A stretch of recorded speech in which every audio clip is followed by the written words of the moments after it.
Sika dia miaina amin'ny tontolo anjakan'ny faharatsiana. Miaina amin'ny tontolo izay anjakan'ny fahafatesana. Misy fotoana aho tena tsy te hijery gazety ary tsy te hiaino na hijery vaovao amin'ny fahitalavitra satria ny eritreritra sy ny vaovao ratsy mazana hita. Ary indraindray ihany koa sika misalasala sy matahotra rehefa nao zavatra hoe sao dia nikotra ty zavatra ity. Matahotra sika manoloana ny faharatsiana sy ny fahafatesana izay manjaka eto amin'izao tontolo izao. Kanefa misy ten'Andriamanitra izay mampahery antsika mba hahatonga antsika tsy hatahotra, ary ny ten'Andriamanitra ihany koa izay manambara amintsika fa Andriamanitra afaka miaro antsika amin'ny fandriky ny fahafatesana. Ka angatahako sika rehetra hiaraka mamaky izany. Ohabolana toko faha-efatra amby folo. Ohabolana toko faha-efatra amby folo, andininy faha-enina amby roapolo sy ny faha-fito amby roapolo.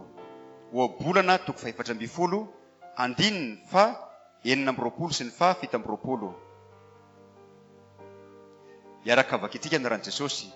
Ny fatahorana Jehovah dia fiarovana mahatoky, ary ny zanany ahazo fialofana. Ny fatahorana Jehovah ny loharanon-aina, hanalavirana ny fandriky ny fahafatesana.